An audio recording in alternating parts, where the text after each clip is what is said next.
Welcome, Commissioners, CDE staff, and members of the public watching remotely. I'm Sharice Guerra, Chair of the Instructional Quality Commission. I call this meeting to order. Public comment on today's meeting agenda items may be provided during the meeting either in person by signing up on the sheet located at the back table or by dialing 667-770-1523 and then following a prompt to provide a participant access code. Callers will then be added to the queue. The operator will notify callers when it's their turn to provide public comment. If possible, we recommend members of the public dialing in for public comment continue to view the live stream of the meeting for a better understanding of the meeting status. When it's your turn, please mute the live cast audio. When giving public comment, please state the following.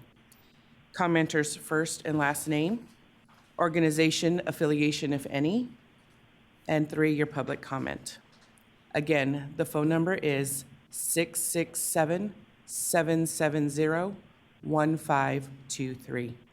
The access code is 651905. The phone number and access code will also be announced at the start of public comment for each item. This is also outlined on the March 20th, 2025 IQC agenda posted on the IQC webpage. Now I will introduce each commissioner participating in today's meeting. When I call your name, unmute your microphone and confirm your attendance, then mute your microphone again. Thank you. Commissioner Lena Bradshaw. Present. Commissioner Jaquay Durant. Present. Commissioner Anita Friedman. Commissioner Cheryl Fry. Present. Commissioner Javier Hernandez. Commissioner Jennifer Hicks. Present. Commissioner Janet Lanning. Present. Commissioner Neil McGaffey. Present. Commissioner Alicia Regosa. Commissioner Nikki Reyna Guerra. Present. Commissioner Ku Vang. Present. Commissioner Marcy Winower. Present. Commissioner Kimberly Young. Present. Commissioner Erica Zapata. Present. Student Commissioner Catherine Verando. Present. Assembly Member James Ramos. Senator Ben Allen. Now we're going to move on to the flag salute. Student Commissioner Verando will now lead us in the salute to the flag.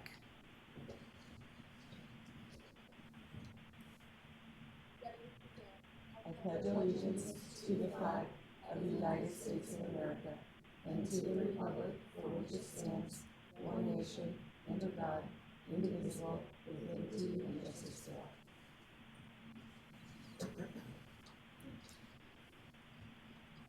Thank you, Student Commissioner Verando. Next is item 1C, overview of the agenda. The agenda today remains unchanged and includes approve January 29 through 30, 2025 IQC minutes, approve the revised 25-26 IQC meeting dates, hear a presentation on the Cal MSCS grant, and approve instructional material reviewer and content review expert panel and facilitator assignments. Next on the agenda is the approval of minutes. January 29 through 30, 2025. The public comment for this agenda item is now open. Please follow the instructions on the screen if you would like to give public comment on the minutes. You have the minutes of January 29 through 30, 2025 IQC meeting before you. If you have substantive changes, please present them now. If there are minor changes not affecting the content, please email them to Denise Figueroa, IQC Liaison. While we are waiting for any members of the public to call in, do any commissioners have concerns or questions related to the draft minutes?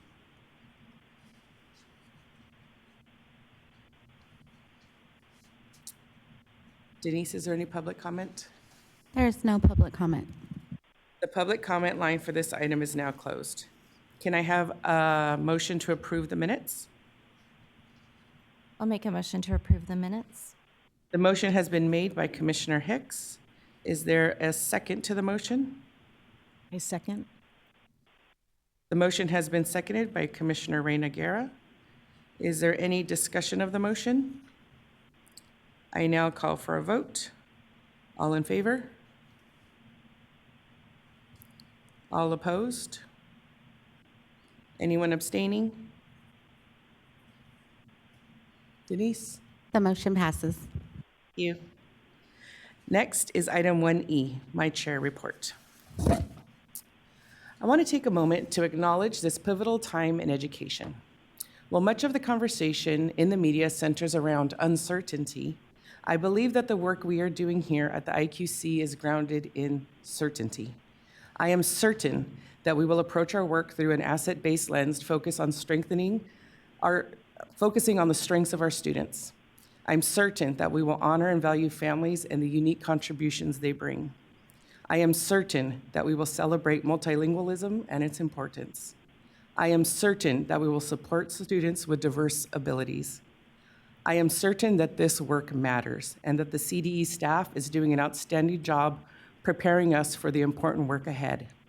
I am certain that the State Board of Education and our elected officials are counting on us to uphold the core tenets of California's policies, including preparing students for a global society. In closing, I am certain that I am honored to be on the journey with all of you, bringing your unique life experience and perspectives. In these uncertain times, let's remember to ground ourselves in the certainty of our shared mission and purpose.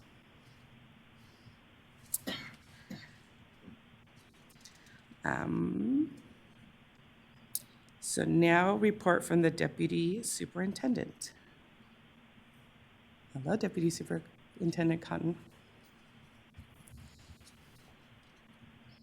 Good morning. Thank you, Chair Kara. I appreciated those words. And good morning, Commissioners. I'm Deputy Superintendent Cheryl Cotton, and I oversee the work of our Instruction, Measurement, and Administration branch. We've had some organizational changes recently. We will be becoming the Building Educational Success Together branch. Thumbs up, Mike. Thank you. And just to let you know that that branch now supports our Curriculum Frameworks and Instructional Resources Division, our Professional Learning and Support Division, our Multilingual Support Division, as well as our State Special Schools and Services Division. Just wanted to update you on that. But thank you for committing to the work of the IQC and joining us in Sacramento for this morning's meeting. Did I change something? I think I did. Okay, thank you. Seeing today's agenda excites me. It makes me think of the important collaborative work just ahead with the mathematics adoption. For me, today is the day we start to see all of those pieces coming together, the inner workings of our math adoption as a whole. The Math Subject Matter Committee will review and discuss the draft panel assignments. Those assignments include the groupings of instructional material reviewers and content review experts and their assigned programs. The Math SMC will have a chance to consider how these arrangements will shape the facilitation of reviewer training in April and panel deliberations in July. That conversation for me will provide a valuable perspective on how the CFER team and the IQC will collaborate effectively. I hope that when the Math SMC closes its discussion, the full commission keeps the conversation going. The adoption will require all of us. And this meeting, attended by you as curriculum and instruction experts, will work together to ensure that local educational agencies can choose and that all California students can access high-quality mathematics materials. So thank you again, and I will pass it to Dr. Torres.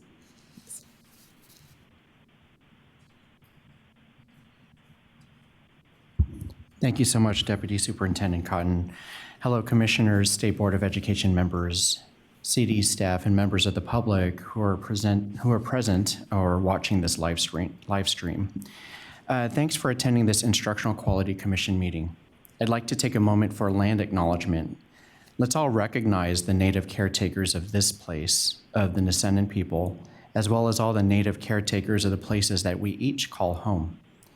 Let us recognize that this land was theirs to call home first and be thankful for their ancestors for their careful stewardship of it. Transitioning now to Seaford-related updates. You might recall that Seaford has had a vacant administrator position since Marla Clayton Johnson had resigned from her post back in September. So I'm very, very pleased to announce that Johanna Harder, whom you know in the program office of the Standards and Curricular Guidance Unit, has been offered and accepted the opportunity to fulfill the role of Education Administrator for the Instructional Materials and Access Unit. Can I get a round of applause for Johanna?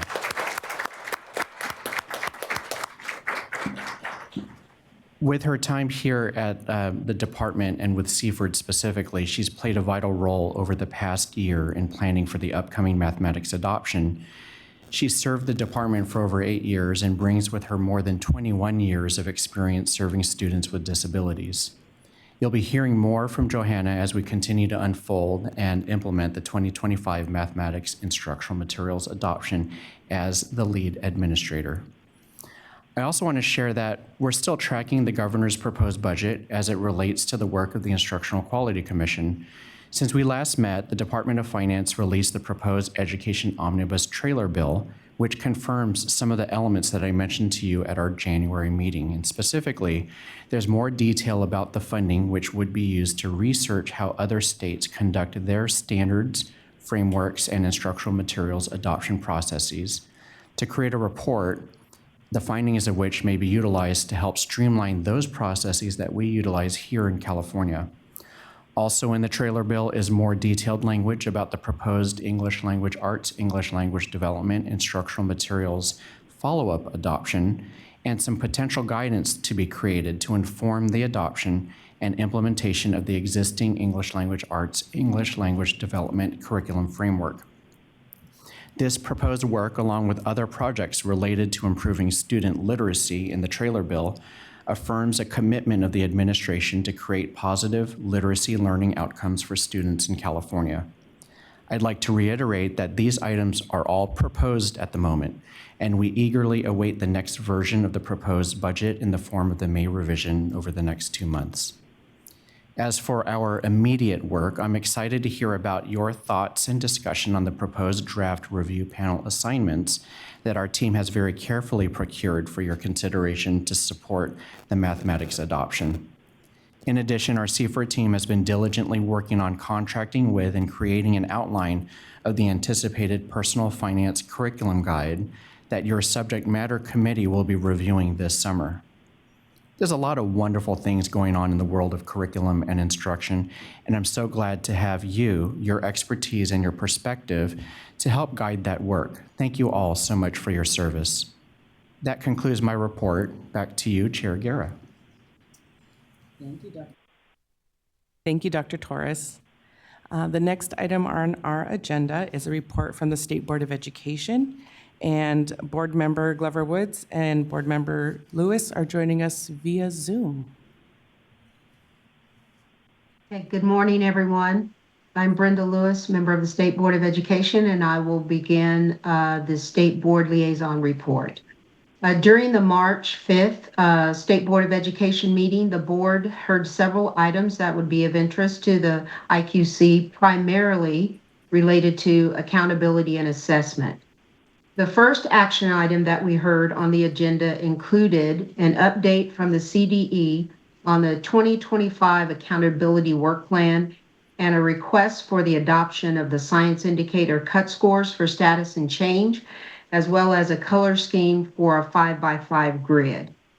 Included in the work plan was an overview of the student level growth model for grades 4 through 8 in English language arts and mathematics into the dashboard, a review of the California growth timeline, and an overview of the resulting reporting results for LEAs and student groups options for incorporation of the science indicator into the dashboard.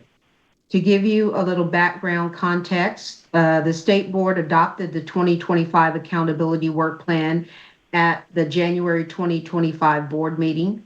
The work plan details the items that the CDE will present and have presented to the State Board of Education at the March meeting and the future May and July 2025 meetings. The process will ensure that there is adequate time to engage with educational partners and incorporate technology and policy changes to process student-level data and develop resources that are necessary to support the annual release of the dashboard this year by November 15th, as required by Senate Bill 114. The March item also included 3 attachments. The first attachment being an overview of the growth data for grades 4 through 8 in LEA and math. That was released on the dashboard on January 31st of this year. Attachment 2 was an overview of key decisions regarding the incorporation of the science indicator into the dashboard. The third attachment was an overview of the outreach activities completed in support of the dashboard.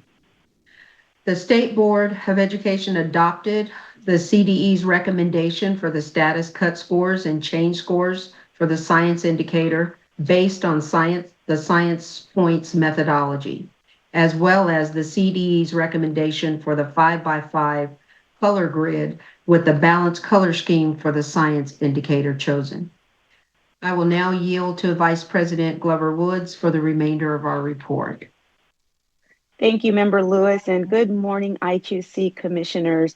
So sorry we are unable to be with you in person today, but do know I look forward to seeing you all in April for the Math Instructional Material Reviewer training. Just a couple of other items to share with you as we get ready to conclude the SBE Liaison Report. Another item of interest for the IQC commissioners may be the fact that there was a request to approve the receipt of a report titled Advancing Excellence in Mathematics, Smarter Balanced Support of the Big Ideas in the California Mathematics Framework. And what this report did was provide an analysis of the alignment between the big ideas in the California Math Framework that you all suggested for approval, and that was approved. So looking at the alignment between our math framework and the Smarter Balanced Assessment, to be sure, if our instructors and educators were utilizing the math framework, that there was a definite alignment between the assessment items the students would encounter when they take the Smarter Balanced Assessment. And I do want to share with you that the report showed that there was a very tight alignment between the two. There were a couple of areas in high school that did not go as robust, but were still very much aligned, and a 4th grade area. And those areas will be looked at to see how the assessment items can be brought into alignment with the big ideas in the math framework. So I'm excited to let you know that receipt was approved, receipt of the report was approved. And if you would like to find out more information about that, please find the SBE February 2025 Information Memorandum on the CDE website. The last item I'd like to share with you is the request for approval of the proposed revisions to the Reporting Achievement Level Descriptors, or the ALDs. And many of you may be aware that there was a very robust conversation during the board meeting regarding how to ensure that the achievement level descriptors best articulate to our instructors as well as our parents and communities the performance of students on the Smarter Balanced Assessment. So please know that the SBE did approve the proposed revisions to the achievement level descriptor labels for the Smarter Balanced Summative Assessments for both the English Language Arts, Mathematics, and California Science Test. And in November 2024, just a little bit of background, the CDE asked for approval from the SBE for proposed revisions to the reporting achievement level descriptors and the labels for the Smarter Balanced Assessments for English Language Arts, Math, and the California Science Test. And also at the November meeting, the CDE proposed revisions to the student score reports for those assessments, as well as the initial English Language Arts Proficiency Assessments for California, also known as the LPAC. So as a result of the discussion of the proposed revisions to the achievement level descriptor labels and the student score reports, the state board members at that November meeting asked for CDE to conduct some additional outreach to parents and guardians, educators, students, and also interest holders through focus groups to really get some feedback on what the best way would be to articulate student performance through the achievement level descriptors. And the March SBE item provides additional information for you. So fast forward to our March SBE meeting. There was quite a bit of conversation regarding those 4 levels and how to best ensure that they accurately represent the student performance on those assessments. In the past, there have been some comments around students, if they're scoring at a 1 or a 2, that they're below grade level, or students above grade level based on those assessments. And what we do know is that the Smarter Balance assessment items that students take are items that are assessing their grade level standards. So they don't actually take the items that might be below grade level or above grade level to be able to make such a determination. And the levels are level 1, 2, 3, and 4. And what was decided that instead of doing below standard or standard nearly met or exceeding standards, that there would be a better way and a more accurate way to describe student performance. And this came from a report that we received from ETS. So fast forward to what was decided at the board meeting. So our new level descriptors will be, for level 1, the label of below basic, which was recommended to replace the standard not met, is going to now be, level 1 will now be termed as minimal, with the term minimal in the descriptor. And for level 2, which was standard nearly met, it was recommended that that level be renamed to basic. After the board discussion, it was decided that level 2 will now be replaced with the label developing, with the term initial replacing the term fundamental in the descriptor. Now, I want to also share with you when you will see those changes in the achievement level descriptors. And let me just get my notes here so that I can give you that information. So you will begin to see that change in the achievement level descriptors for 1, 2, 3, and 4 to be reflected in the 2025-26 school year. So it will be for the student score reports that are released in 2026. So the score reports that are released for this year, 2025, will still have the current achievement level descriptors, and it will then move to the new descriptors in the 2025-26 school year.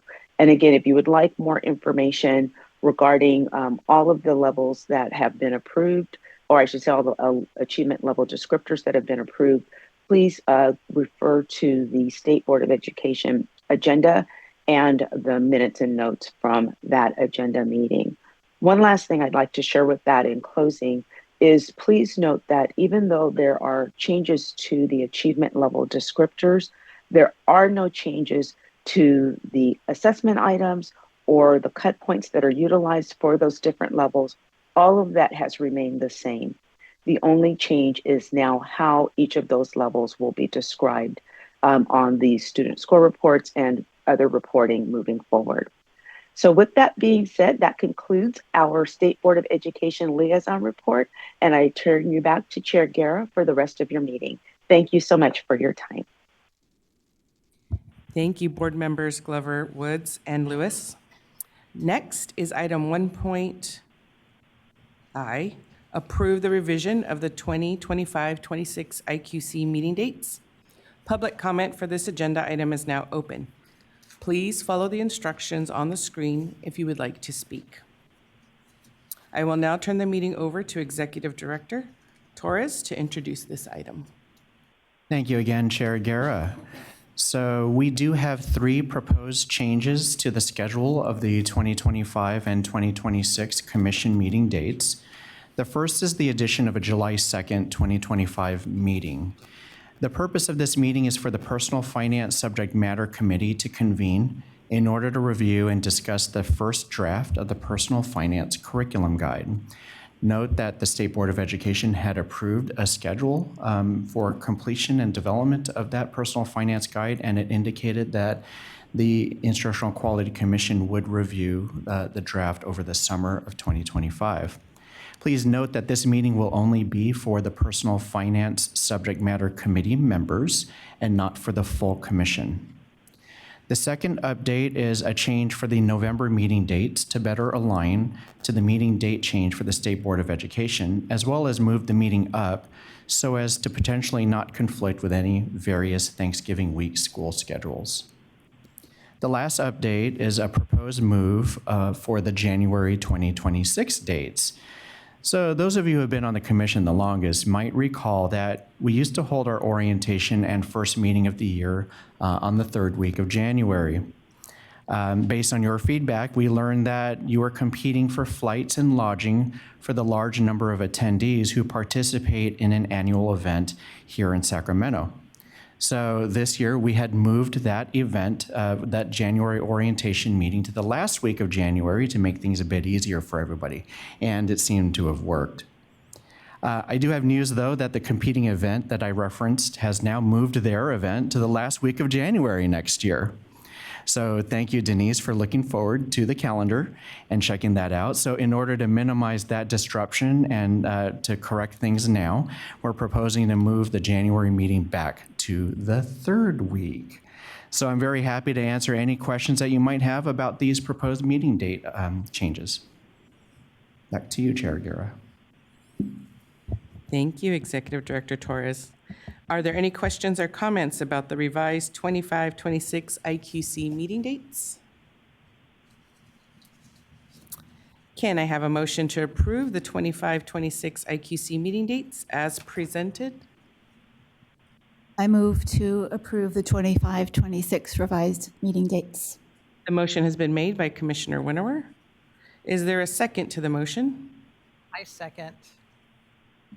The motion has been seconded by Commissioner Bradshaw. Is there any discussion? Public comment? We do have somebody. Caller with the last four digits 1199. Are you giving public comment on the revised meeting dates?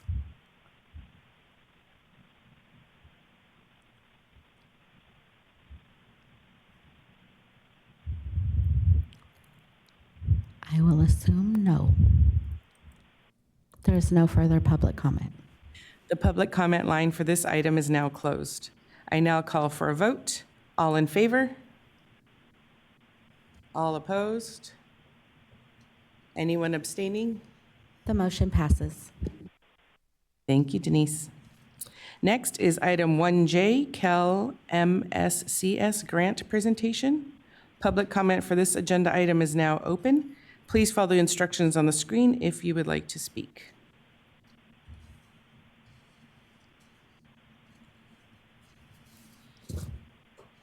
Morning. To provide us with an update on our two initiatives, we have Count Play Explore and the California Mathematics Science and Computer Science Professional Learning joining us via Zoom.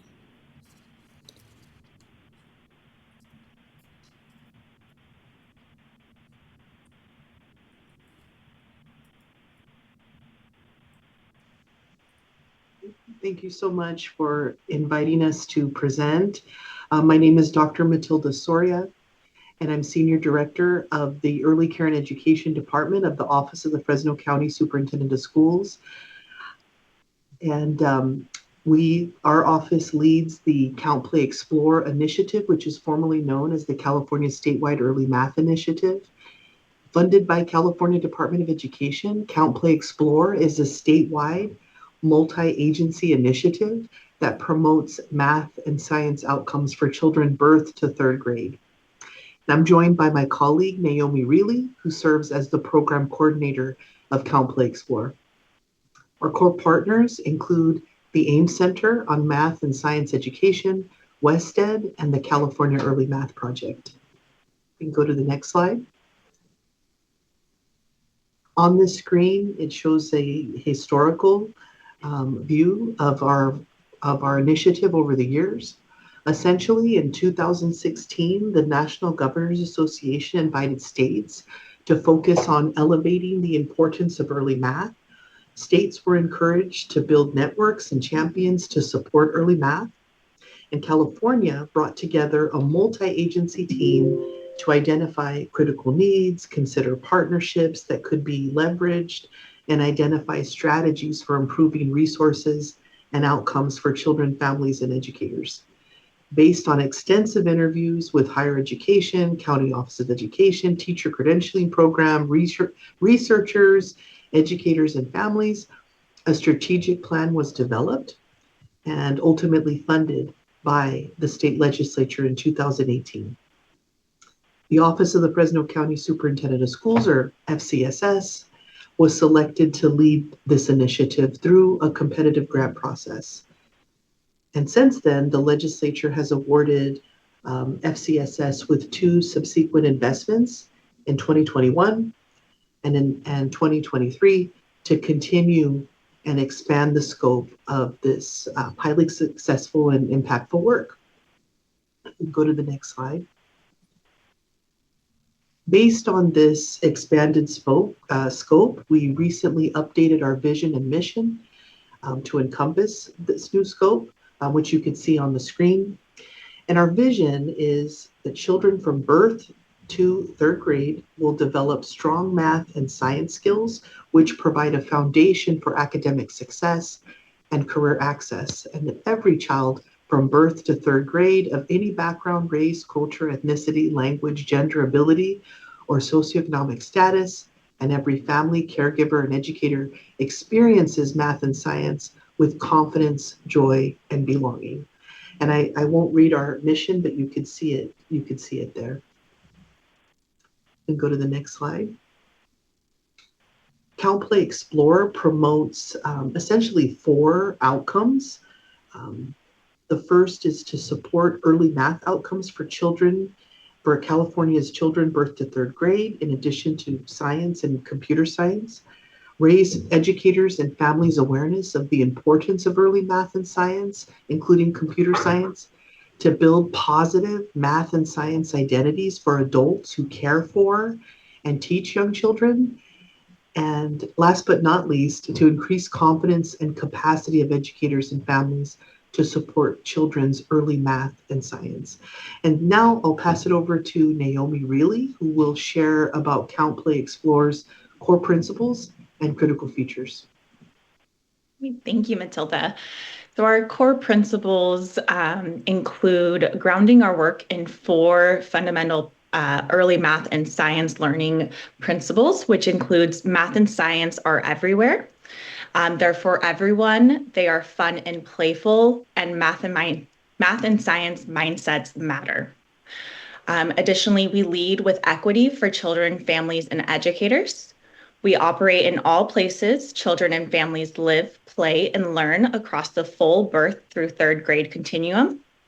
We leverage and align with state, regional, and local efforts, and we build towards sustainability.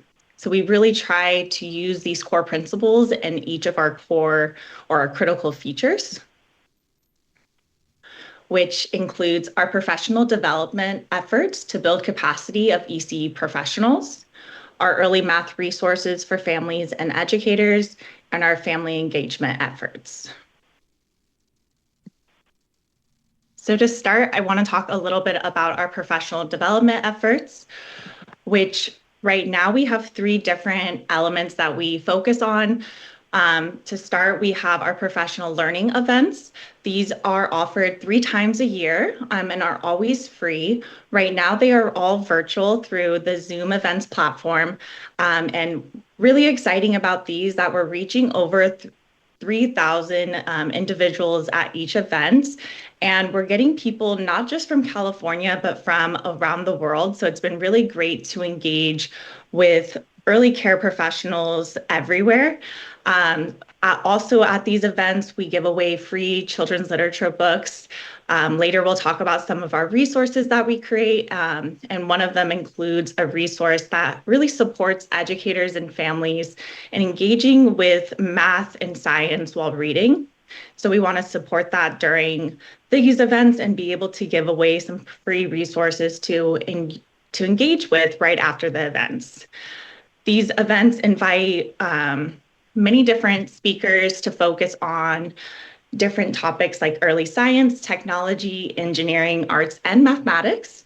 Also adult learning principles and strategies to support children's learning in STEAM. Like I said, we have 3 of these events each year, one in the fall after work. So this event is from 6 to 8 p.m.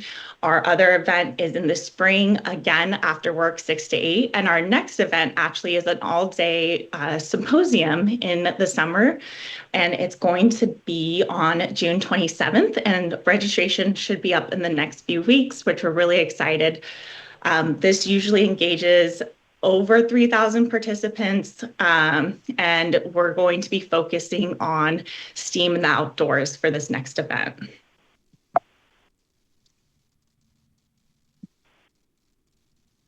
Another really exciting resource that we have and that will be launching this summer is our web-based professional learning resources. These resources really will support early educational professionals, coaches, and educators in building their capacity and being able to provide professional learning. We've broken these resources up into 2 different types of resources. We have the self-study modules, which are really intended to build the capacity of a facilitator or coach and building their knowledge and skills on how to provide early STEAM professional learning. The other set of resources are facilitator resources, which will be resources that they can actually use in STEAM PL and coaching sessions. And so these resources include videos of classroom examples, adult learning activities, children activities, and PowerPoints that can actually be adapted and modified to meet the local needs of that community.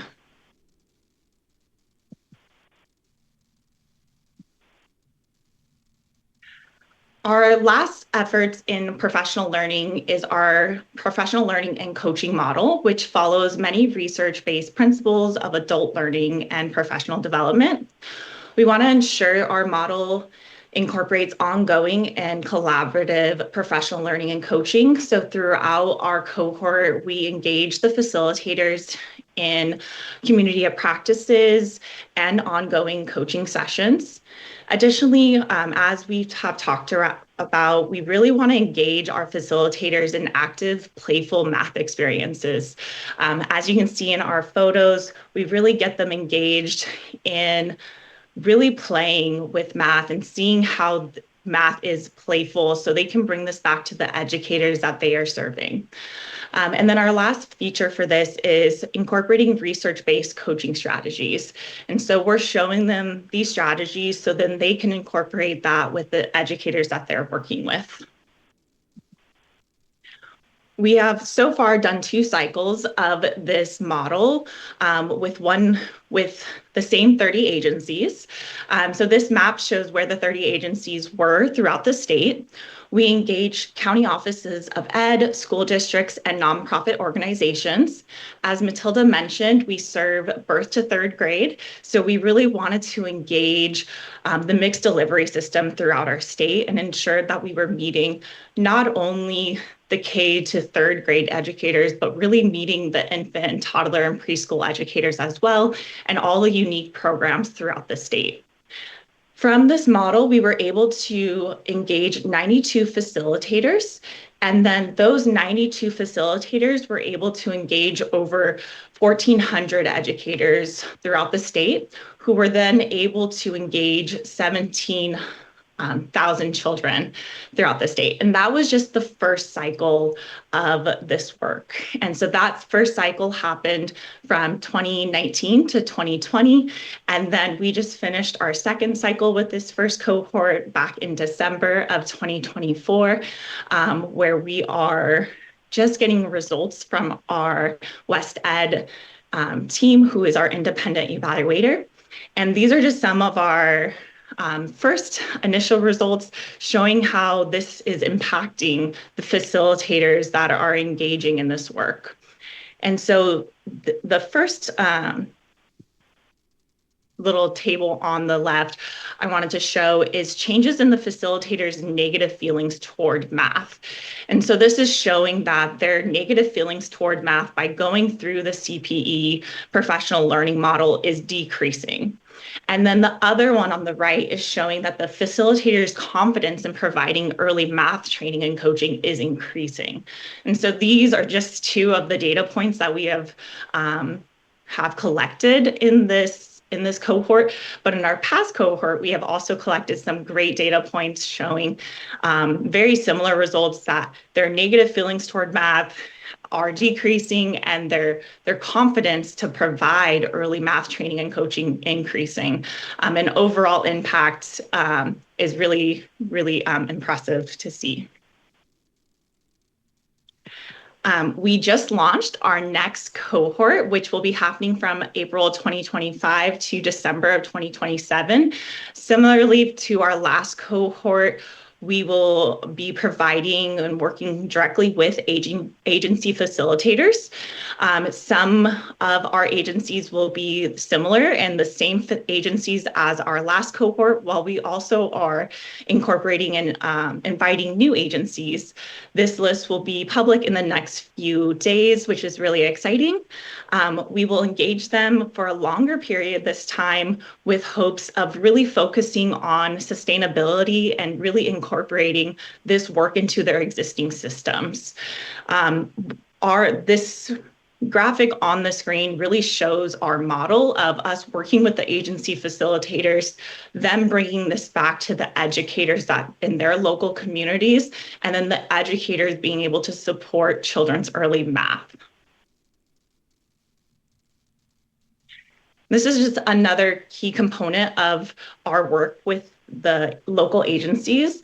When we think about local implementation, we want to make sure that we are being very flexible with each of the agencies, because each of the agencies' local context is unique.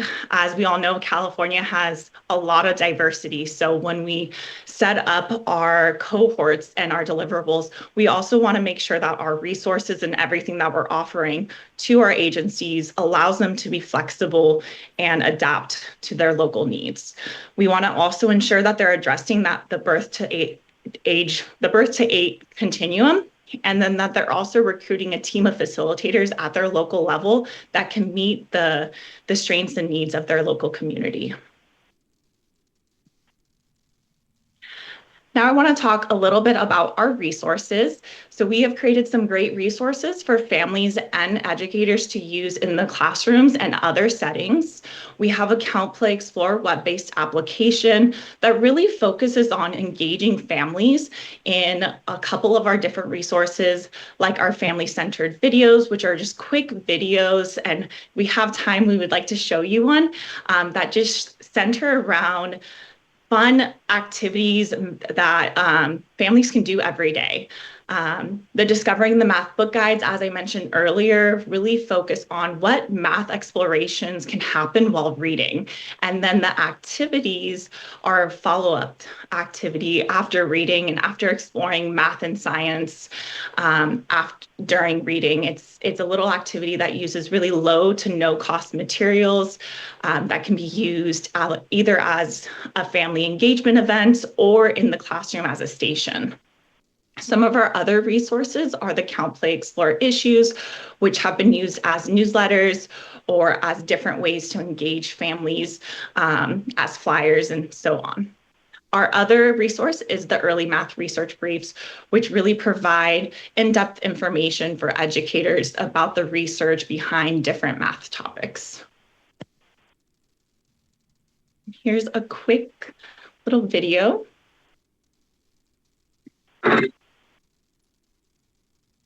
Math madness has taken over California as families around the state are finding that math is truly everywhere. That's right, Phil. Parents from Eureka to Escondido are joining the movement. But the journey to math mastery isn't always easy. It sure is not, Ange. So today we're profiling one young dad who's come a long way. Meet Chet Kingston. How am I supposed to teach him math when I wasn't good at it when I was a kid? Tell me. That was Chet then, but today we have him live for an update.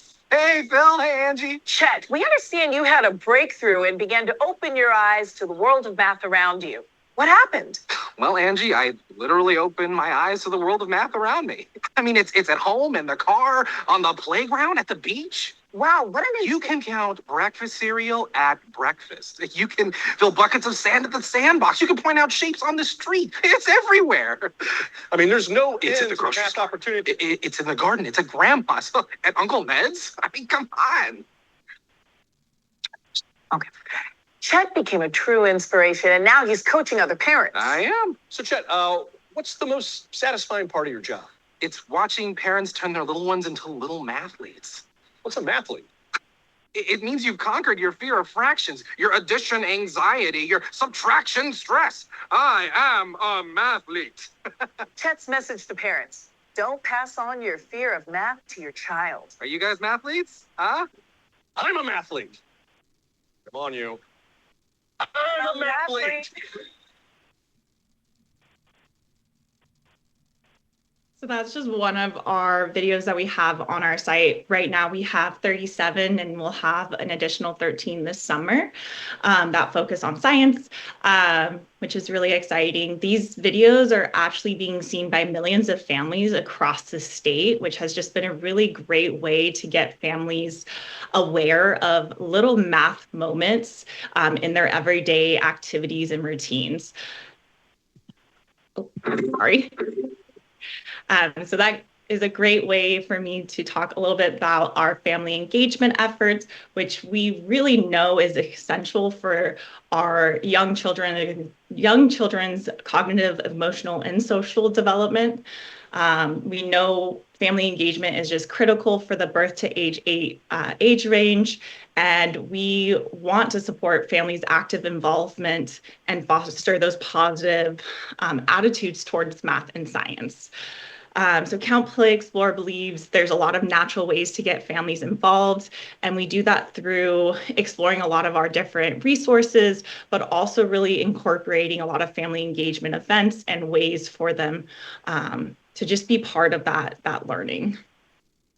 So we have created some different types of resources like the math packs that incorporate those different resources that I was sharing, like the Discovering the Math book guides and related activities. We have our interactive exhibits, which we have partnered with the AIM Center to create, which really engages with some STEM explorations. And then we have also explored family engagement events and how to really bring in the families as partners during those events, and how it is really important to have the entire family involved and really getting them excited to be there. That is our contact information and our site. All of our resources can be found at countplayexplore.org. We'll put that in our other website in the chat, but all of our counterparts, CalMSCS, take over. Thank you, Naomi. Thank you, Matilda. It's fabulous working with all of you. And so, hello, everyone, and thank you, Chair Guerra and Executive Director Torres for inviting us today for this meeting. I'm Ellen Barger, and I am Associate Superintendent for the Santa Barbara County Education Office. And with me today is my colleague, Lauren Arangaran, who is the Director of Equitable Learning Systems at our office. And we're here to talk about the CalMSCS Partnership Grant and this project that we've been working on with our partners. You'll notice that the M is the only thing that is colored red today, because we are going to only talk about the mathematics area of CalMSCS, as our two partners for science and computer science are not with us today. And so the CalMSCS grant came from Assembly Bill 185 in 2022-23. And it was the same legislation that created the expansion, as Matilda and Naomi just talked about, to help to change the early math initiative into the expansion of Count, Play, Explore. So there was specifically the expansion of the early math, and then along with it, the funding for a partnership for math, science, and computer science educator training. And part of this came at the time that we had quite a bit of other initiatives happening, really in all three subject areas, but especially in math. And so together, the county offices, through the Curricular and Improvement Support Committee of the California County Superintendents, thought it made a lot of sense to leverage our CISC Curricular and Improvement Support Committee structure to engage all county offices. So this grant, we decided when it was awarded in the spring to utilize the Santa Barbara County Education Office, San Joaquin County Education Office, and Monterey County Education Office, who are the current leads for these three subject areas through CISC. And so I'll turn it over to my colleague, Lauren, to tell us a little bit about the vision and goals. Thanks, Ellen. So CalMSCS has a really ambitious vision for math, science, and computer science. That vision wants to touch each and every California educator so that they experience the professional learning and support that they need to provide high quality mathematics, science, and computer science education for all of California's students. We want to make sure that we're touching all teachers who touch all students. And then our four goals are arranged around the goals of the RFA, and they include expanding existing statewide infrastructure and capacity across the state, making more connections, deeper connections, to generate and disseminate professional learning opportunities, to support local efforts to improve family and community engagement. And you heard Naomi speaking to family and community engagement in the Count, Play, Explore portion. We want to expand upon that. And this is a really unique grant that is elevating family and community engagement. And then finally, as Ellen alluded to earlier, we really want to support coordination among other educator professional development initiatives because there's so much happening. We want to make sure that we are building on the work that has happened before, that we're helping to make connections. And with that, I'll pass it back to Ellen. Thanks, Lauren. And so that first goal of expanding existing statewide infrastructure and capacity is related to a professional learning network. We had some communities of practice in math and science since 2016, and those gave us proof of concept to know that any kind of systems infrastructure needed to be a relational infrastructure. And so within the design of the CalMSCS, you really see those two things. We are building and expanding the local structures and the communities of practice throughout the entire state, as well as building and expanding the statewide infrastructure and community of practice. And as Naomi said, it's really important that we think about both things because the two mutually inform each other. We're trying to manage the tension between making sure that everyone in the state has access to the same research, the same resources, the same opportunities, but we know that the local needs and the local contexts mean that we can't do it the same for everyone throughout the state. So we have these two pieces working together. So in talking about the expansion of the local structures and communities of practice, Lauren talked about our audacious goal of every student and therefore every teacher. Therefore, we couldn't do the typical regional sort of hub and spoke, send it out to a few places. If we want all students, all standards, then we need all educators and all communities. So therefore, we organized this grant so that there is funding to each and every one of the 58 counties. Building capacity in every county to support every LEA and every child is based on the fact also that we know our counties are doing lots of work in partnership with the 19 California mathematics project sites, as well as through differentiated assistance, the 21 CSLA, and through all of the different organizational structures that we have in the state. So year one, we spent quite a bit of time doing some supported, coached, and resourced asset mapping across each of the 58 counties. Each and every county had opportunities, coaching, and resources to do both asset mapping and action planning. We then were able to bring together different counties through consultancy models, feedback coaching, to improve and expand those local action plans, and to use those action plans to start to build our statewide focus. And so everyone was taking stock of current needs, but more importantly, of the initiatives, partnerships, and building relationships by planning local COPs. In the areas of the statewide infrastructure and community of practice, we spent year one building a steering team, working with our advisory and partners, and working with the county asset maps and plans. Some of our partners include, of course, Count, Play, Explore, and we love working together. The California mathematics projects, as I mentioned, the 19 sites and the statewide office, the Rural Math Collaborative, and the CCLA. Those two are two initiatives run by the CCEE that are part of the learning acceleration, specifically around mathematics. We've been working closely with community-based organizations that work on mathematics, and of course, the California Mathematics Council.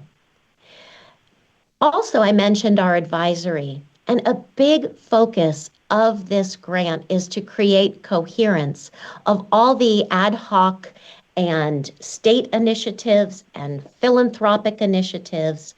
So we have advisors from the CDE, the CCEE, the State Board of Education, 21 CSLA, Learning Policy Institute, and of course we have district and school administrators, parents, teachers, and partners throughout the state.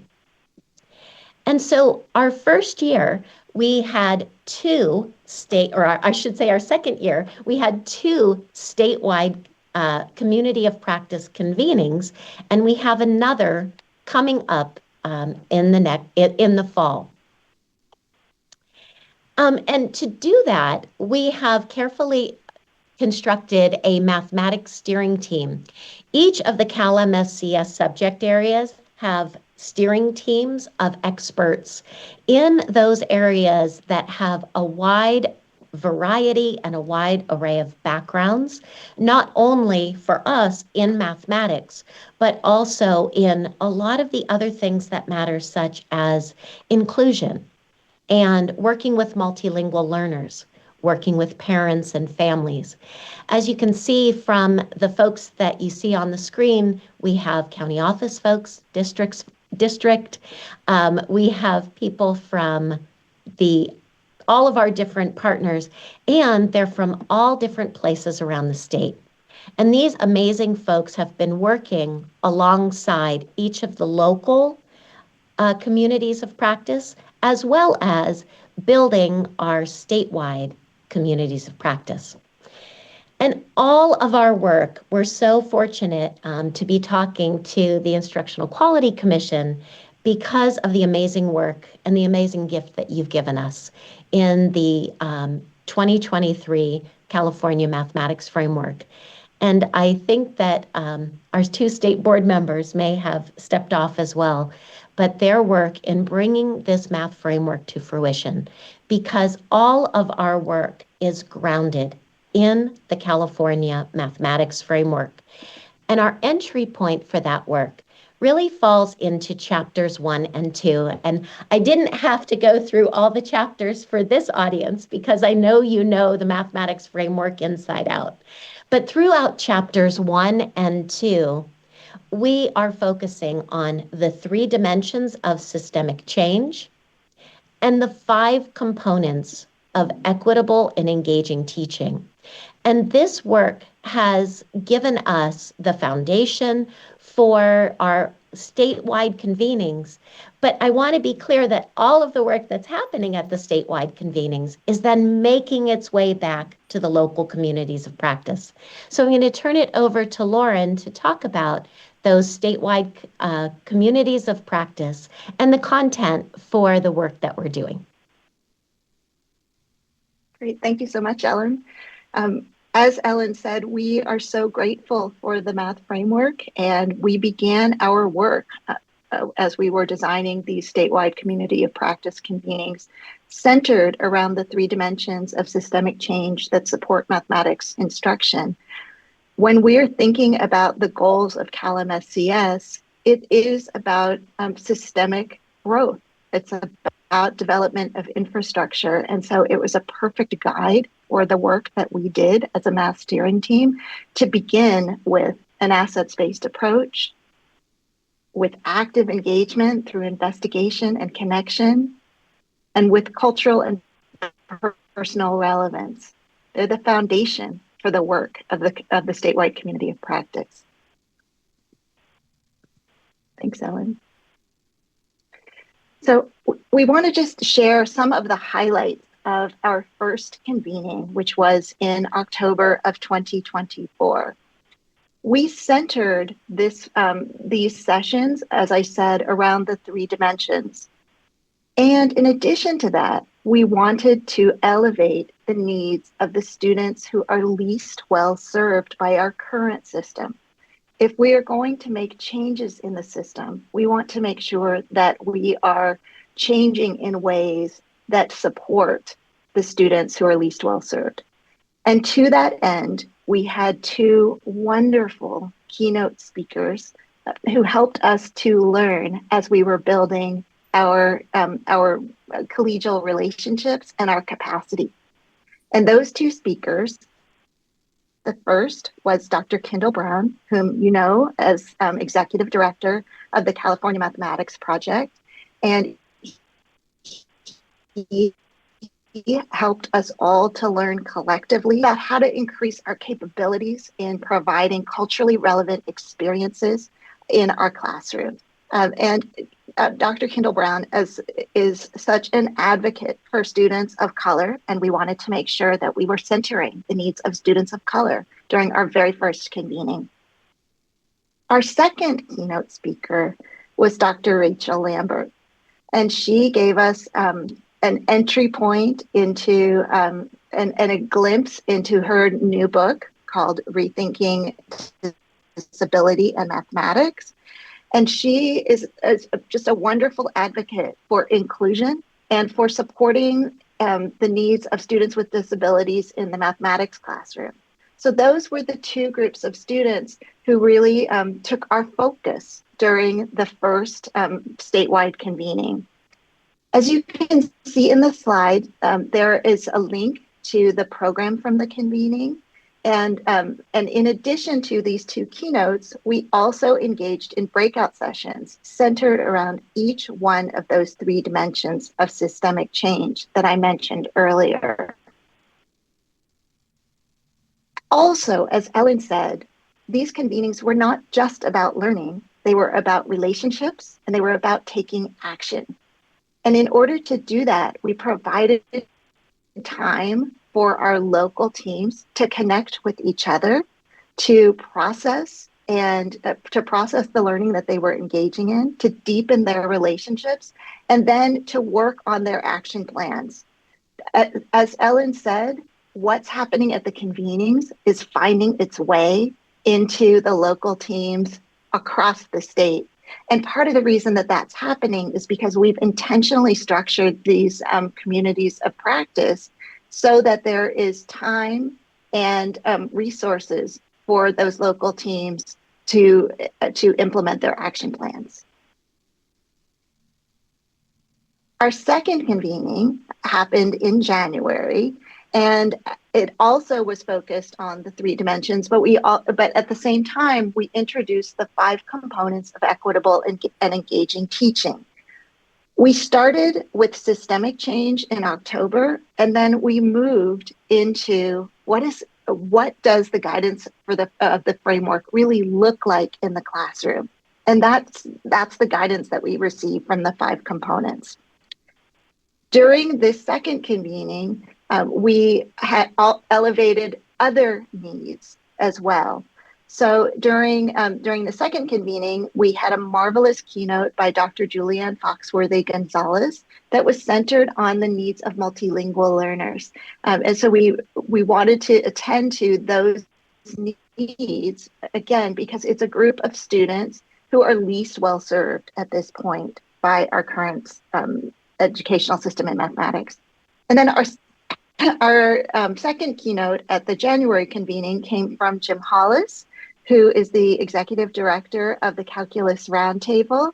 And he came to speak to us about family and community engagement in mathematics, science, and computer science. So he gave an integrated approach, and also gave us some vision and some tools for engaging students, family, and community.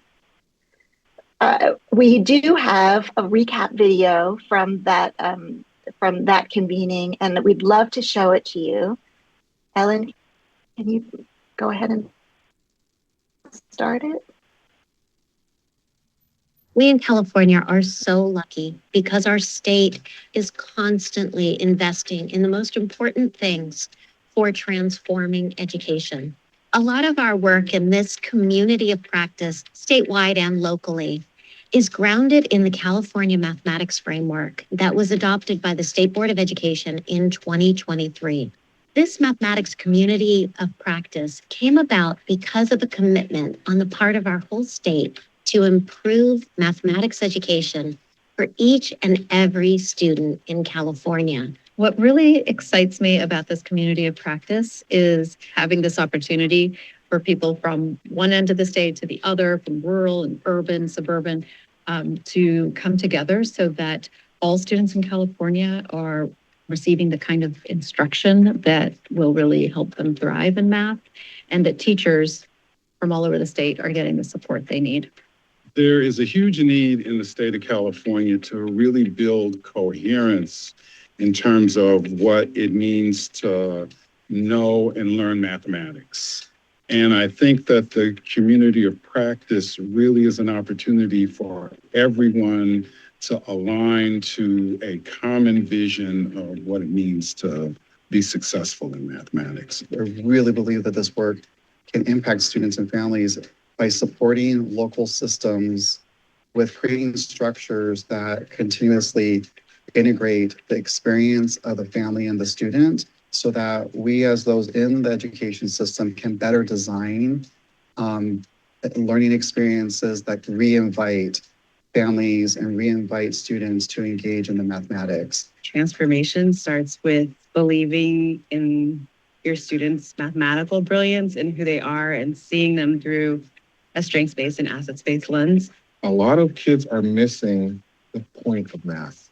It is not often taught for kids who are behind or are learning English for the first time. So this change in the framework should allow a lot of those other elements that are important to education, the family, the community, whether you feel like you belong as a math person, should elevate a lot of kids who have been isolated from math. That's our hope. This community of practice matters because we as leaders and teachers have an opportunity to change the experiences for students and their families. There's a disconnect between what we know is possible with excellent mathematics learning and what students are experiencing. And our hope is that the students who are feeling disconnected from mathematics, who feel like math is for somebody else, realize that math is really for everyone.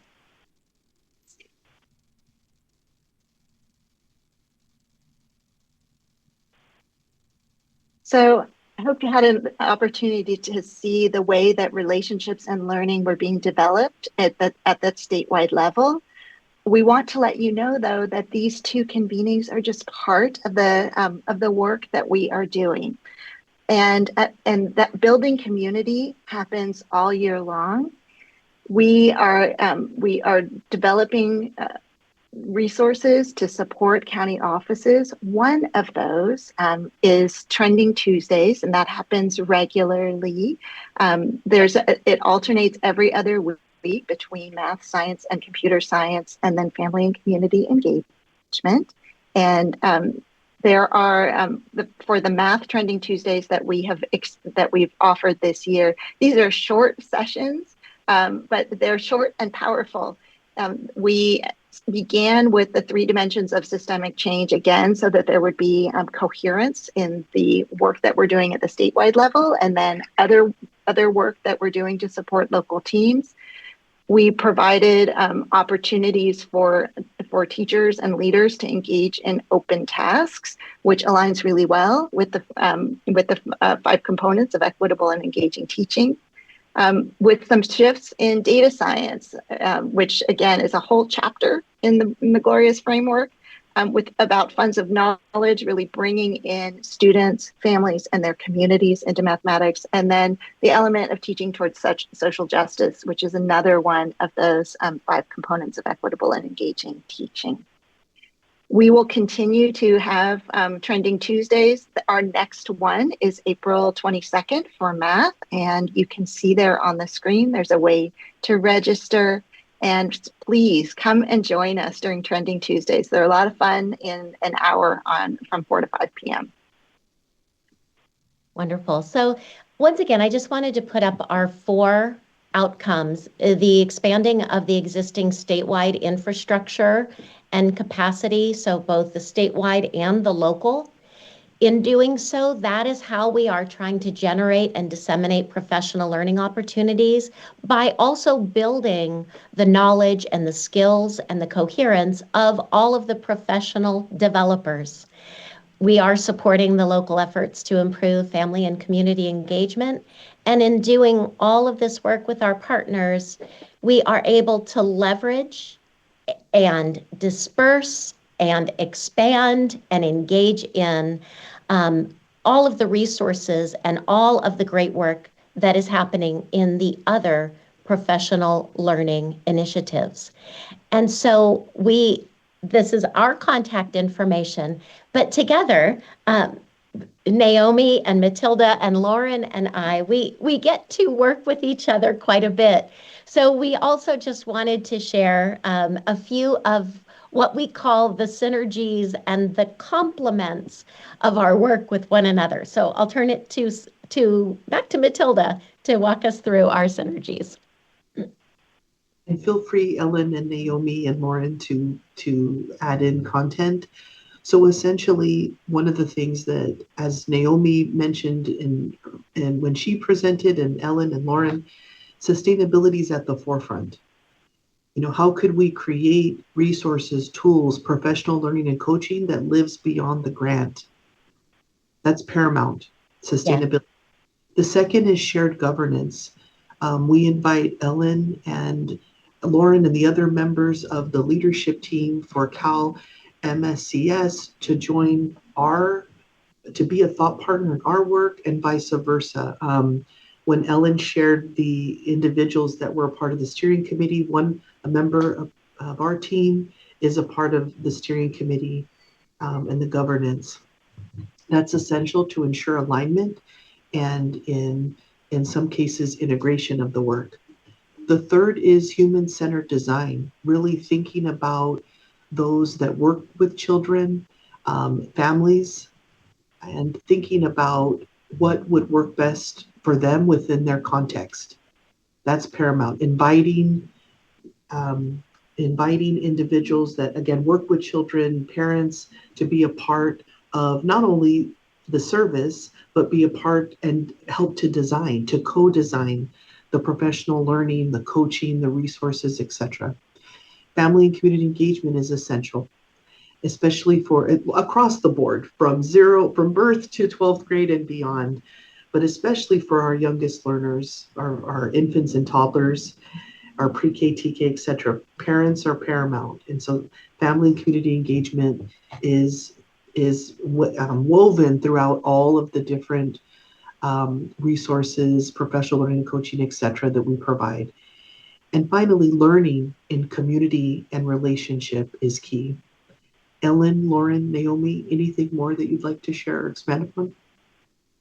We think you captured it. We are just really happy to be able to work in this way with so many great educators, including Children's First educators and people throughout our communities that are really trying to make a change for California students, as well as for the teachers who work with them. And so we really appreciate this time today to share with you the work that we're doing, and we'd love to take any questions if there are any. Thank you for the presentation. IQC commissioners, do you have any questions or comments about the presentation? I have a comment. Just a thank you to all of you for the presentation and for your work on the projects. We're really excited to see the continuation of the projects for the next cycle, especially for Count, Play, Explore. What we've seen across the state are some really high quality professional learning, coaching, and resources that are really having an impact on children and families across the state. We actually have our family math night scheduled for next Thursday night. So, so just an example of these funds being put to really good use. So thank you for all of your work. I want to echo. Thank you. I'd love to see pictures and video from your family math night if you have any. Yeah, I also would like to thank you for sharing the information. I do have a question in regards to Trending Tuesdays. For the past Trending Tuesdays, are those archived on our website and accessible by any chance? They are indeed. We are in a transition from a Google site into our permanent website. So so there's a link to the videos that is on the previous site, but that is accessible. Okay. And I also wanted to share. I've had the opportunity to see some of this work already in progress, not only at the convening back in the fall, but also as part of Region 11 with our math, science, and computer science teachers coming together within Region 11 and participating in professional learning, cross-curricular activities, and definitely related to the three dimensions of systemic change and the 5 components of equitable and engaging teaching.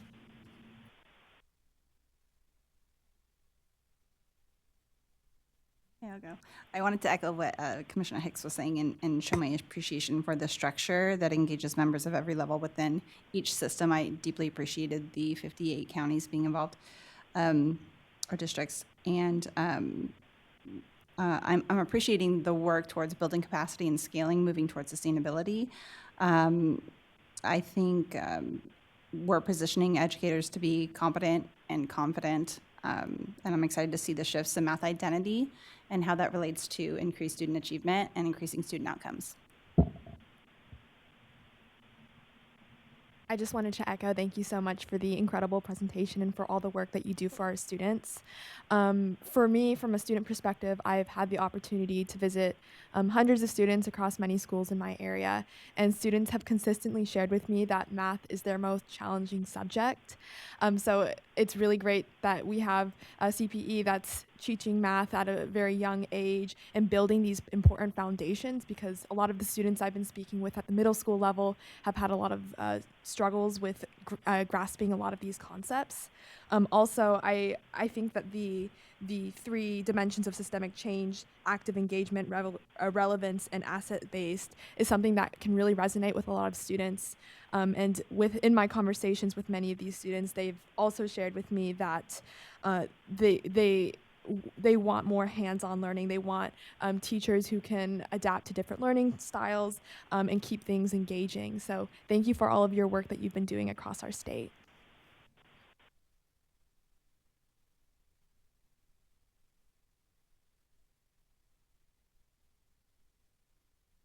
I don't want to cut it short. I'm good at wait time. I do have something I do want to just say. With the count, play, and explore, I actually both presentations, I kept hearing family and community engagement, and something that I want to call out and highlight is the importance of partnership with our families, and that's what I heard in both presentations. And I really appreciate that, because many times we say we are addressing our family and communities, but when they come to the table, if they're invited, we typically overwhelm them or just inform them, and they're not true partners. And so from what I've seen in the presentations, they are invited to the table, and then they are also true partners in that, building their capacities so that they can support their children at home. I think that is really important. And so thank you both for everything that you've done.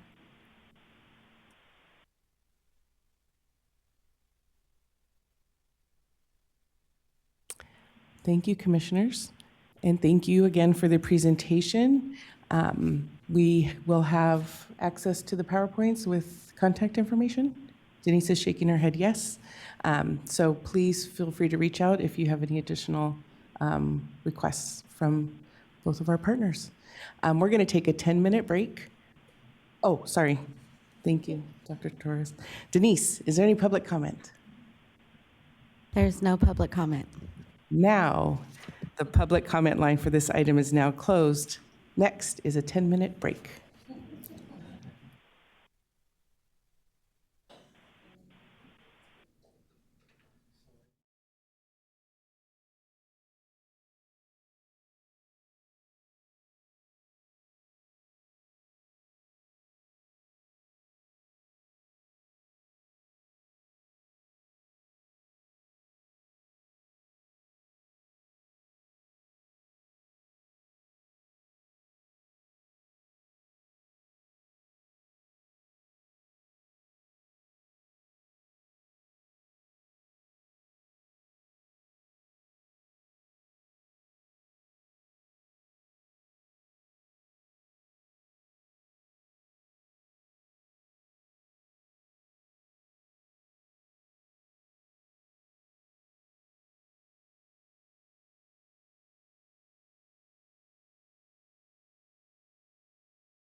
Welcome back, Commissioners. Next is item 2, Mathematics Subject Matter Committee. I will now turn it over to Janet Lanning, Mathematics Subject Matter Committee Chair. I call the Mathematics Subject Matter Committee to order. The public comment line for this committee is now open. Please follow the instructions on the screen if you'd like to give public comment on this agenda item. If you are a member of the Mathematics Subject Matter Committee, please put your nameplate up. If you are not a member, please turn your nameplate down. The members of the 2025 Mathematics SMC are myself, Vice Chair Rena Guerra, and Commissioners Bradshaw, McGaffey, Vang, Verando, and Winower. We have one item on our agenda today, the approval of instructional materials reviewers and content review experts assignments to review panels and the selection of commissioner facilitators. I will ask Alexis Hyde, the CDE lead for this adoption, to walk us through the panel assignment document.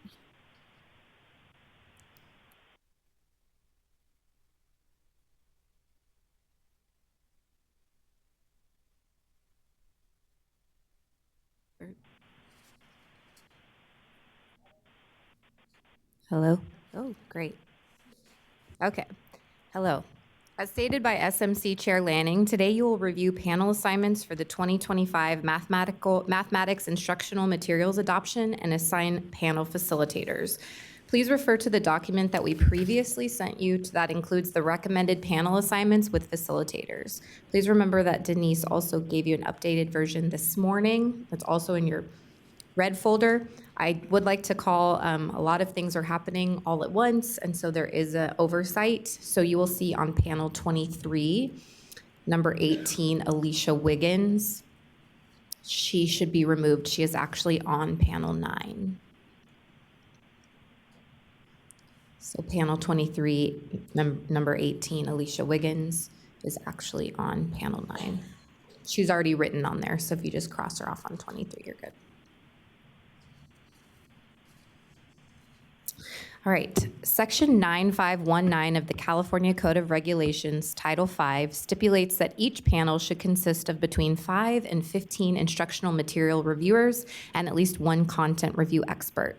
You recommended and the state board appointed 172 reviewers and content experts. However, a number have subsequently withdrawn, and with the incredible response from publishers and the number of programs submitted, the goal is to have each panel with 5 or 6 members. Due to the limited number of content review experts will serve multiple panels answering questions as needed. Each panel must have a majority of IMRs who are current classroom teachers. Given the large size of program submissions, all current classroom teachers were evenly placed across the panel so that there is equal representation. The deadline for publisher submissions for this adoption was February 4th, 2025. We have a total of 29 publishers and content developers who submitted 69 programs for review. Given that most programs cover multiple grade levels, this breaks out to be 270 grade levels. The breakdown of those numbers are 12 K through 8 programs, 13 K5 and K6 programs, 16 5-8 and 6-8 programs, 19 Algebra 1 programs, and 12 Integrated Mathematics 1 programs. These programs were developed and will be reviewed based on the criteria adopted by the SBE in Chapter 13 of the 2023 Mathematics Frameworks. Commissioners will want to be familiar with those criteria as they help facilitate the reviewer panels during the April training and July deliberations, and then when discussing the panel's reports of findings at your September meeting. Based on these submissions, regulatory requirements, teaching experience, and stated preferences for program review, we assigned reviewers and experts to 24 panels. A facilitator and 2 CDE staff members will be assigned to each panel. We will discuss facilitator assignments later. Thank you, Alexis. At this time, I'd like to introduce Nikki Reyna-Guerra, Vice Chair of the Mathematics Subject Matter Committee. She will help facilitate this discussion. Thank you, Commissioner Lanning. Are there any commissioner comments on panel assignments for the instructional materials reviewers and content review experts? Or do you have questions for Seaford staff? I have a question. It looks like you wanted to have between 5 and 15 on each panel, and some of the panels only have 4 people. So I was wondering, will people be moved around so that each will have 5? Or I do understand that the content review experts will be moving around because we didn't have enough people for that. But I was just curious. And then once we approve the members, is there flexibility to add more people? And I'm sure some people might drop off. We have had some changes here recently with people who have realized that they cannot complete the adoption. So we have adjusted and tried to balance the panels to remain at 5. 6 would be great at this point, but we're trying to balance them at 5. We do have a few people that we are in contact with who are kind of late to, they have been approved. They were on the approved list in January, but they're kind of late getting back to us with information. So if we are able to secure those people, we will definitely keep the balance at 5. That is the goal. And if we do have panels of 6, we would definitely look at balancing out, yes. Thank you. Yes, I noticed at least panel 16 only has 4 right now.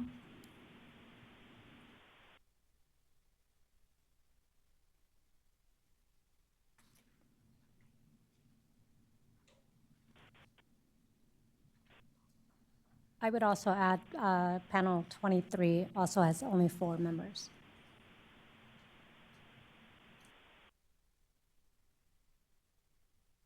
This is probably more of a logistical question, and maybe we'll learn more about the training. But I understand like the content experts will be moving around, so they're pre-assigned to a panel, and then will they just move like within certain number of panels, or how does that? Will that work? Correct, because the content that they would be reviewing if they were to a panel, it would be pretty heavy and that would be their core job. But because we are asking them to float basically between a certain amount of panels, we're going to ask them to answer the content review questions. They're not going to be responsible for actually reviewing some of the programs. They'll be floating to answer questions specific to the. Thank you. Yeah. With that in mind, I also want to call into consideration panel 6. It would only have 4.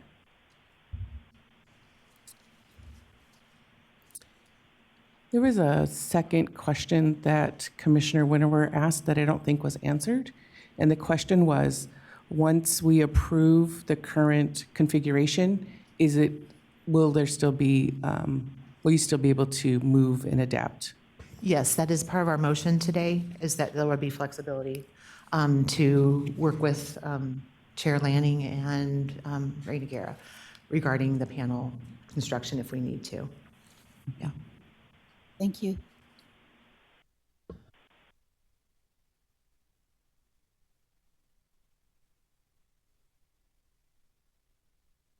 For Seaford staff? Okay, our second and last task of the day is to assign panel facilitators. Please note that IQC Chair and Subject Matter Committee Chair IQC Chair Guerra and Subject Matter Committee Chair Lanning will be providing overall support and will not be facilitating individual panels. Please review the panel assignments and corresponding programs. For week 1, July 21st through 25th, we have Joy Linebarger at CDE, Commissioner Durant, we have Commissioner Vang, Commissioner Emeritus Suman Chow, we have Amber Harris, CDE, Alejandro Hernandez from CDE, Commissioner Regoza, Shannon Gordon, CDE, Richard Gifford, CDE, and Commissioner Winnower. We also have Commissioner Lena Bradshaw and Carol Lack, CDE. For week 2, July 28th to August 1st, we have Commissioner Emeritus Suman Chow, Commissioner Cheryl Fry, Commissioner Javier Hernandez, Commissioner Lena Bradshaw, Commissioner Neil McGaffey, Commissioner Emeritus Shay Fairchild, Commissioner Kimberly Young, Ashley Metcalf, CDE, Gustavo Gonzalez, CDE, Michelle Fennell, CDE, Commissioner Jennifer Hicks, and Commissioner Emeritus Anita Freeman. Are there any commissioner comments on the recommended panel facilitator assignments? If there are no questions, we are ready for I have one question. Sorry. I think originally I remember hearing there would be one commissioner and two CDE people per panel. Was that correct, or did I misunderstand that? It's one facilitator and 2 CDE staff. Okay, so I was wondering about, I guess week 2, it looks pretty light on the CDE staff, but I guess I was just, and then also just wondered if there would be enough coverage for the panels. Thank you. So CDE staff will be manning the rooms with two people per room in each of those panels. So there will be, in addition to those 3 CDE staff that are facilitating, there will be 2. In addition, there will be 2 staff in all 12 of those panel rooms. Thank you. These are just facilitators that are listed, not the full support staff that will be there. I also have a quick question just to clarify on the dates. On the panel assignments for the July deliberations, the second week, it says July 29th through August 1st. But on our talking points here, it's July 28th to August 1st. So I'd just like to clarify what is the start day for that second week. Okay, so for facilitators, we would need you to be there on that Monday, which is why it's listed as the July 28th. Reviewers, though, will not show up until the 29th. We'll have basically that Monday will be a refresh of training and rooms.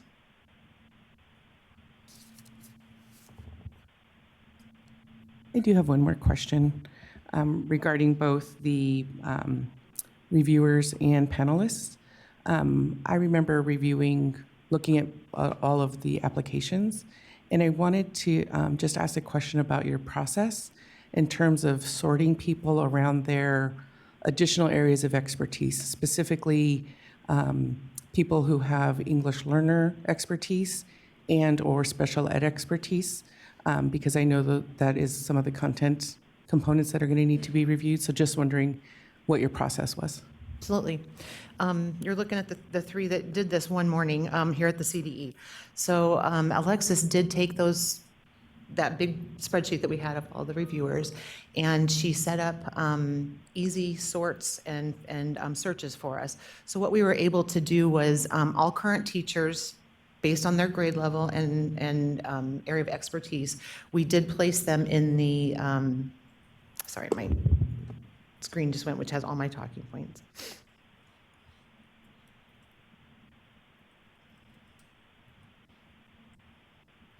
What that did then was preliminarily fill in some of the first go around. So then what we did was we took the teaching experience, multilingual learner experience, special education experience, and the stated preferences that reviewers said that they would like to review. And then we went and assigned them and the experts to 24 different panels. From there, we took the first panels. Once they were made, we created a demographics table for each of the panels. Demographics were considered the geographical location in California, male, female, MLL, special education experience. And so that gave us a better picture of what each panel looked like at a quick glance. And the large majority of reviewer applications, this was just something to note, the large majority of reviewer applications were female. So that is, you couldn't necessarily balance that part of it out. But we do have a couple panels where there are a couple males, but that is based upon their expertise and their preference of what they could review as well. And then panel facilitators, we went through and assigned them basically upon availability was what we went through there. So we went on the survey that we did last year and then updated information too. Thank you. Thank you, everyone.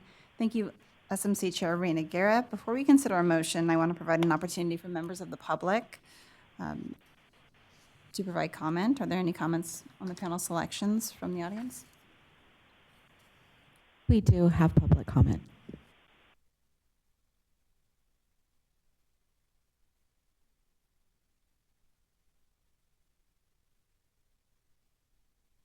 All right. Here. Good afternoon or still morning. Good morning. My name is Manuel Buenrostro, and I'm the Director of Policy at Californians Together. And Californians Together, along with other organizations, have been actively working to support better outcomes for English learners when it comes to math. And one aspect of our work has been engaging in the math framework in this instructional materials adoption process. And we've been calling ourselves a High Quality Instructional Materials Learning Partners Coalition. We submitted a letter on March 13th, and I want to elevate some of the messages that we had in that letter. We want to make sure that we continue to elevate training for the reviewers that elevates the needs of multilingual learners so that they are ready and prepared to review materials for strengths in those areas. We also continue to ask the IQC to approve materials that align with high quality English learner instructional standards. And a few things that we would just want to highlight, resources that we want to make sure that are included throughout the process. We want to make sure that reviewers understand the California English Learner Roadmap. We want to make sure that they have strengths in the ELA-ELD framework. We want to make sure that there are strengths in universal design for learning. And we have other resources that this coalition has created through our partners at the English Learner Success Forum, the Loyola Marymount Center for Equity for English Learners, and Outbound Ed. That includes rubrics, includes resources that districts can use, and also the IQC and the reviewers can use to better ensure that they check for alignment with those standards. In summary, one thing that we want to make sure that happens is that as we review materials through the process, that we continue to check for strengths for multilingual learners. And we want to make sure that this check is not just a checkbox. We want to make sure that's not just the feedback that we're getting back to the state board and to the IQC is not just that materials have some strengths, but we want to make sure that there's more detailed evidence for what those strengths are so that districts can make better and stronger decisions when it comes to this. Lastly, I want to thank Dr. Mike Torres and Chair Guerra for your continued engagement with our coalition members and for continuing to elevate the needs of multilingual learners throughout the process. And we definitely appreciate the commitment to make sure that each review panel includes at least one individual that has expertise for multilingual learners, and also making sure that there's expertise for students with disabilities. So thank you. Thank you for your interest in the work of the Mathematics Subject Matter Committee. We have phone public comment as well. Caller with the last 49079, you may begin. Good morning, Commissioners. My name is Dr. Alma Castro, and I currently serve as a school board member for my community in the city of Linwood Unified School District. I want to thank the IQC Commission for your leadership in driving a process to ensure students have access to high-quality materials that propel their success.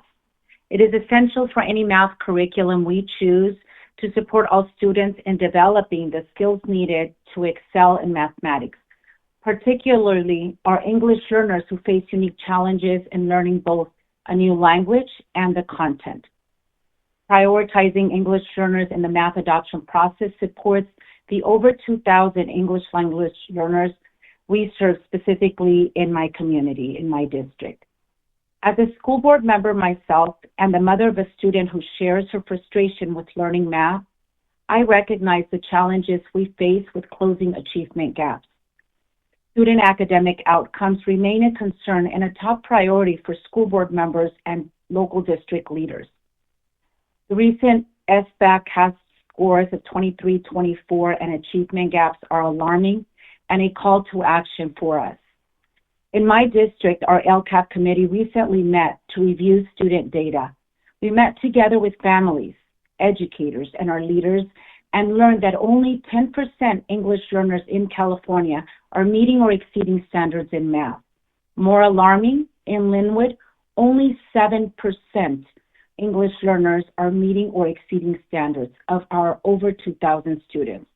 We continue to explore ways to improve student outcomes. We must work together to do better.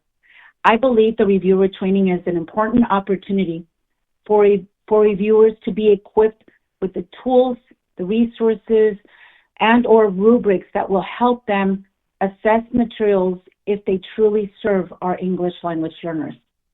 As district leaders, if we have good feedback on each material and specifically calling out the strengths of the materials, we can make informed local decisions on the investments we are making when purchasing these materials. We need to have confidence that the materials will meet the needs of our over 2,000 ELs in Linwood, but we know in California over 1 million. High quality instructional materials is a priority for our teachers who are also committed to local engagement in selecting these materials that align with the math framework. Teacher professional development training must also align with culturally relevant pedagogy, and I hope that reviewers have an opportunity to engage in deep training that supports them to assess materials through an equity and multilingual lens. As a school board member, when the contract of select materials comes to our board agenda for approval, it is important that we can trust we are investing in high quality resources for improving education outcomes for English learners and for all students. I appreciate the Commission's dedication to this critical opportunity. Thank you for your time. Thank you. Caller with the last 4 digits, 6331, you may begin. Good morning, Commissioners. I'm Veronica Torres McLean, Assistant Director at the Center for Equity for English Learners at Loyola Marymount University and a member of the High Quality Instructional Materials Coalition. We commend the Instructional Quality Commission for its leadership in advancing the 2025 Mathematics Instructional Materials Adoption process. I would like to highlight points from our March 13 coalition letter emphasizing the need for multilingual, English learner-centered, standards-based, and framework-aligned training for reviewers. We urge the Commission to ensure that only high-quality instructional materials aligned with the new math framework are selected, and this can be achieved by prioritizing English learners in the math adoption process, strengthening reviewer training, and maintaining a rigorous selection process. We believe the training must align with culturally relevant pedagogy and must equip reviewers to assess materials through an equity and multilingual lens. Adoption materials must embed language supports alongside conceptual understanding to ensure accessibility. And so we encourage the IQC to collaborate with coalitions such as the High Quality Instructional Materials Coalition and to work with EL curriculum experts to strengthen professional development and provide additional guidance on multilingual English learner aligned materials. Thank you so much for your work, and thank you for this time. Thank you. Caller with the last 4 digits, 4525, you may begin. Good morning, Commissioners. My name is Renee Scaron at the English Learner Success Forum, and we want to commend the IQC for selecting materials review panelists with expertise in English learners. This is crucial for ensuring all California math learners have access to high-quality, rigorous, and standards-aligned math instruction as envisioned in the 2023 math framework. Instructional experience with English learners is valuable for the adoption committee, but curriculum literacy is equally crucial for selecting effective materials that support our state's diverse learning needs.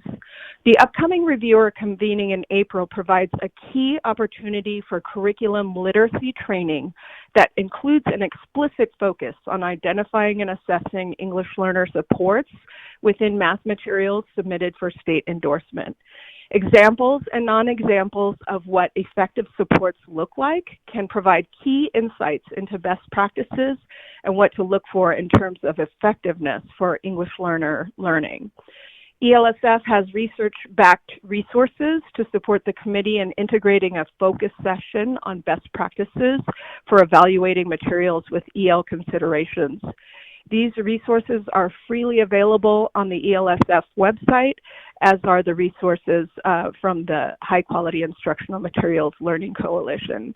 We thank you so much for your work and your attention to English learners. Thank you. There is no further public comment. Thank you all for your advocacy and interest in the work of the Mathematics Subject Matter Committee. I need a motion from a Mathematics Subject Matter Committee member to recommend to the full commission approval of panel assignments and facilitators as recommended by CDE staff, and recommend to the full commission that the IQC chair and the SMC chair be empowered to approve any necessary changes by the CDE to the panel assignments if issues arise due to attrition or if any other unexpected complications develop following our action today.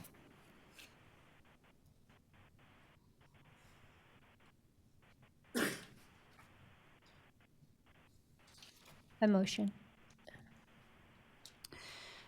The motion has been made by Commissioner Vang. Is there a second to the motion? Second it. The motion has been seconded by Commissioner Winower. Is there any discussion on the motion? Any final comments from the commissioners? Any public comment on the motion? There is no public comment. The public comment for this line for this item is now closed. We will now vote on the motion before the committee. All those in favor, please raise your hand. All opposed? Anyone abstaining from voting? The motion passes. Thank you, Commissioners, CDE staff, and members of the public for participating in this meeting. The meeting of the Mathematics Subject Matter Committee is adjourned. Thank you, Commissioner Lanning. I now reconvene the full commission. You can put your nameplates back up. Next on the agenda is item 3A, reports actions from the subcommittees to the full commission. The action item is from the Mathematics Subject Matter Committee. Public comment for this agenda item is now open. Please follow the instructions on the screen if you would like to speak. Mathematics Subject Committee Chair Lanning, I believe you have a motion for us. As chair of the Mathematics Subject Matter Committee, I move that the full commission approve the panel assignments and facilitators as recommended by CDE staff, and that the full commission empower the IQC chair and the SMC chair to approve any necessary changes by the CDE to panel assignments if issues arise due to attrition or if any other unexpected complications develop following our action today. Is there a motion? Or, I'm sorry, is there a second to the motion? I'll second it.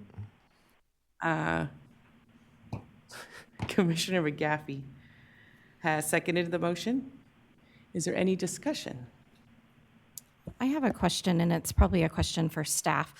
So thinking about the training for the reviewers, can you just talk a little bit about how that training is being developed, who's developing it, and specifically what work has been done to ensure that the support for multilingual learners is at the forefront?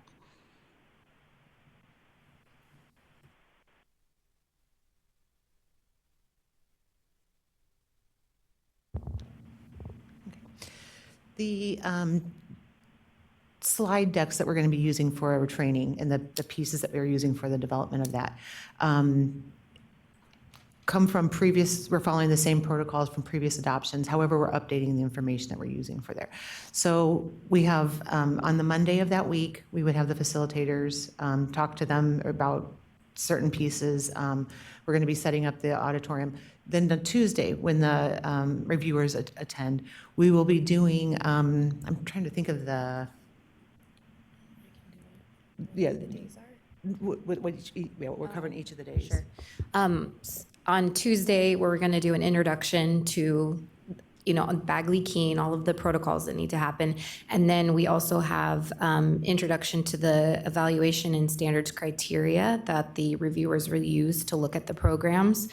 And then the second day, we're going to go into activities. So basically the overview of our training, which is predicated on what the SBE has approved for evaluation criteria for the programs, is to let our reviewers feel comfortable when they're independently reviewing the program so that they're ready to come back in July for their deliberations to make their recommendations to the programs. So we'll spend the week having them go through the different criteria, doing different activities, looking at a program, and then discussing that. And then on Thursday of that week, we'll do a mock deliberation, which is what they'll do back when they come back in July, just to really get them thinking about any questions, because they can't communicate with each other or us during that time, right? And so then on Friday, they will also hear from the programs that they're reviewing. Did I answer all the questions? I think my question was specific to, are there components of the training that have a focus on education for multilingual learners? Correct. Yeah. So the evaluation criteria, which is part of the evaluation process, does have the English language learner component to it, and we will be addressing resources in there, and during that section of the training as well. We have also held a webinar with ELSF that we did last fall or last summer, I can't remember when we did it, that we will be providing resources to as well. They cannot be part of what are used in deliberations, but they can be used to help support the review of the materials for the individual reviewers. And ELSF is? The English Learner Success Forum. Yeah. I'm wondering if universal design for learning is also included in that.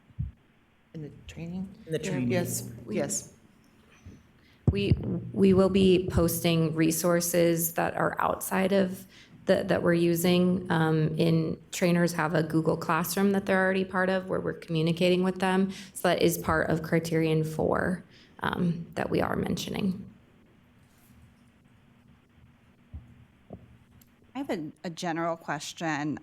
For commissioners who wanted to participate in July but could not participate in April for training, will they have an opportunity to support and participate? Absolutely. They might not be able to be a facilitator, but we could have other ways of supporting the deliberation process.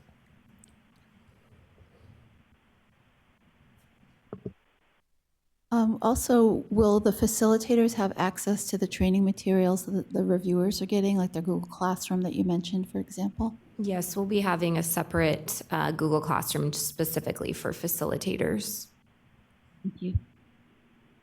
I think this was mentioned earlier in the process, but as facilitators, we also get copies of the programs that we are facilitating, or no?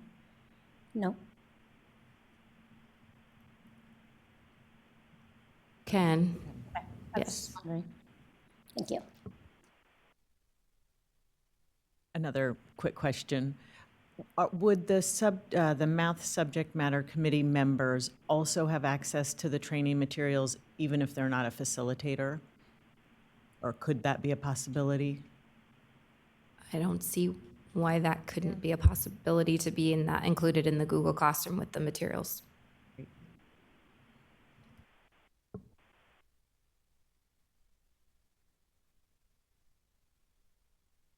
Any additional discussion on the motion?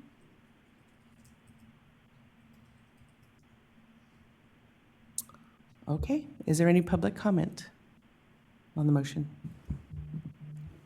There's no public comment. Thank you, Denise. I now call for a vote.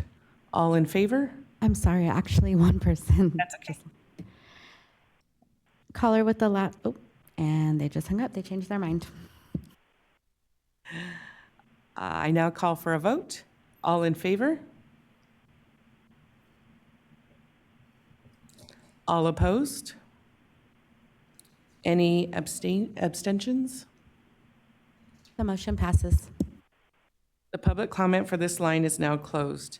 Next item is 3B, individual commissioner reports. This is a standing agenda item where commissioners can give a report on any committees on which they represent the IQC. This is also an opportunity for commissioners to suggest agenda items for future meetings. Would anyone like to speak?